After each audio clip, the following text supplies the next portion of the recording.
안녕하세요. 엔트홍과 함께하는 투자 여행의 엔트홍입니다. 오늘 우리가 살펴볼 종목, 바로 반도체 기판 전문 기업 심텍인데요. 와, 이게 최근 실적은 시장 기대를 좀 밑돌았는데 주가는 정말 뜨거웠거든요. 그래서 오늘 이 어닝 쇼크가 과연 매수 기회가 될 수 있을지 전문가님과 함께 깊이 파헤쳐 보겠습니다. 전문가님 안녕하세요. 네, 안녕하세요. 바로 이 숫자부터 보시죠. 500%. 이게 뭐냐면요. 심택 주가가 지난 1년 남짓한 기간 동안 오른 수치입니다. 정말 대단하죠? 네, 바로 그게 오늘 저희가 풀어야 할 가장 큰 숙제 같아요. 말씀하신 대로 주가는 정말 로켓처럼 솟아올랐는데 정작 최근 실적은 원가 부담 때문에 시장 예상을 한참 밑도는 이른바 어닝 쇼크가 나왔단 말이죠. 이거 투자자들 입장에서는 굉장히 헷갈릴 수밖에 없는 상황인 거죠. 네, 맞습니다. 정확히 짚어주셨어요. 최근 분기 영업이익이 시장 컨센서스, 그러니까 예상치를 무려 44%나 밑돌았어요. 가장 큰 원인은 역시나 원자재 가격이 오른 걸 제품 가격에 제대로 녹여내지 못했기 때문입니다. 수익성에 말 그대로 빨간불이 켜진 거죠. 그렇군요. 그런데 이렇게 심택 개별 기업의 문제와는 또 별개로 지금 반도체 산업 전체적으로는 분위기가 좋잖아요. 훈풍에 불고 있다고들 하는데 이 점이 심택에게는 또 다른 기회가 될 수도 있지 않을까요? 네, 아주 정확한 지적이십니다. 전반적인 메모리 반도체 시장이 회복세에 접어들고 있거든요. 주요 고객사들의 재고 조정이 생각보다 빨리 끝나가면서 심택 같은 부품사들한테는 이게 아주 강력한 순풍이 되고 있는 거죠. 아하, 그렇군요. 그럼 지금 이 상황이 안 좋은 소식과 좋은 소식이 같이 있는 거네요?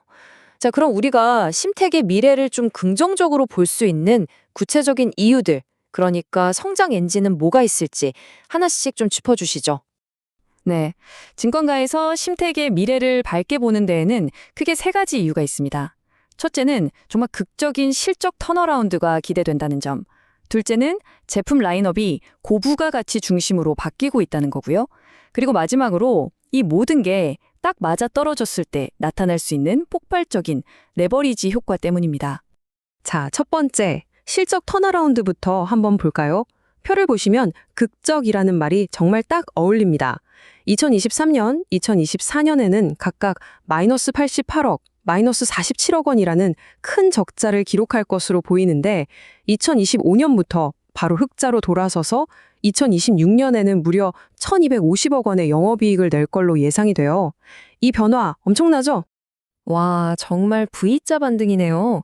이런 극적인 턴어라운드를 가능하게 하는 게 바로 두 번째 성장 엔진, 고부 가치 제품으로의 전환이겠군요. 특히 리포트를 보면 속함, SOCAMM이라는 단어가 계속 나오던데 전문가님 이게 도대체 뭔가요? 좀 쉽게 설명해 주세요. 네, 아주 좋은 질문이에요. 속함은요, 쉽게 말해서 차세대 노트북에 들어가는 새로운 규격의 메모리 모듈 기술이라고 보시면 됩니다. 기존 제품보다 훨씬 효율도 좋고 전기도 덜 먹는 LPDDR 메모리를 노트북에 더 쉽게 장착하게 해주는 기술이죠. 바로 이 지점에서 심택이 정말 강점을 가지는 건데요. 한 증권사 리포트에서는 심택이 속함 시장이 열리면 가장 큰 수혜를 볼 기업이라고 콕 집어서 말했어요. 왜냐하면 속함에 필요한 모듈 기판이랑 저전력 메모리용 MCP 기판, 이 두 가지 핵심 부품을 모두 다 만들 수 있는 회사가 사실상 심택밖에 없기 때문입니다. 그리고 이 모든 것들이 합쳐져서 바로 마지막 세 번째 엔진, 레버리지 효과로 나타나는 겁니다. 이게 반도체 같은 장치 산업의 아주 재미있는 특징인데요. 공장 가동률이 손익분기점을 딱 넘어가는 순간부터는요. 매출이 조금만 늘어도 이익은 정말 폭발적으로 늘어나거든요. 여기 그래프를 보시면 영업이익률이 마이너스 3.8%에서 플러스 8.3%로 점프하잖아요. 이게 바로 그 레버리지 효과를 아주 명확하게 보여주는 증거라고 할 수 있죠. 네, 와, 장기적인 성장 스토리는 정말 매력적이네요. 근데 다시 현실로 좀 돌아와서요. 아까 처음에 얘기했던 어닝 쇼크의 원인이 됐던 그 리스크들 있잖아요. 그 문제들은 저희가 어떻게 봐야 할까요? 네, 맞아요. 가장 큰 리스크는 역시나 원자재 가격입니다. 한 언론에서는 가격 협상력을 상실했다는 좀 센 표현까지 썼는데요. 고객사랑 가격 협상을 할 때 오의를 점하지 못해서 원자재 가격이 오른 부담을 그냥 고스란히 떠안고 있다는 지적이에요. 실제로 데이터를 보면 문제가 좀 심각합니다. 핵심 원자재인 청화금칼이 가격이 2년 만에 그램당 57,146원에서 99,455원까지 거의 2배 가까이 뛰었고요. 동박 적층판 가격도 1,224원에서 11,565원으로 계속 올랐어요.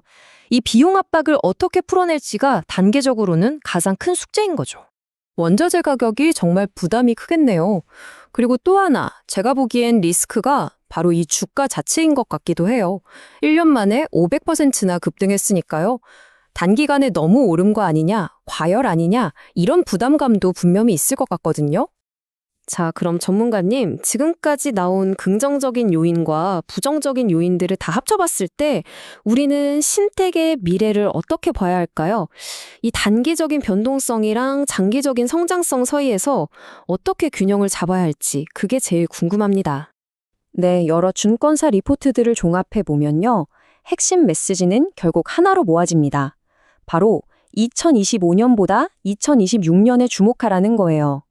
다시 말해, 지금 당장의 실적 부진이나 원자재 가격 변동 같은 단기적인 문제보다는 고부가 가치 제품을 중심으로 진짜 성장이 시작될 2026년의 큰 그림에 집중해야 한다는 뜻이죠.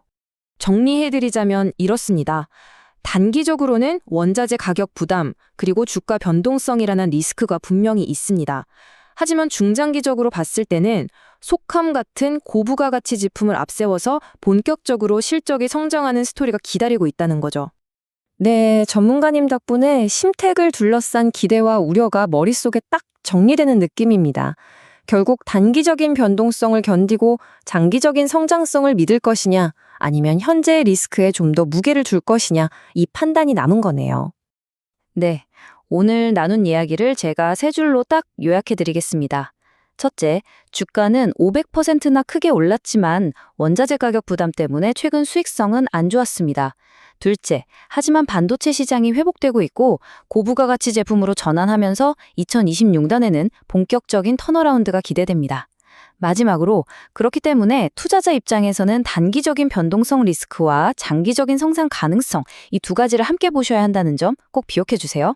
자, 여기까지가 저희가 준비한 분석입니다. 이 내용을 들으신 여러분은 신택의 미래를 어떻게 생각하시나요?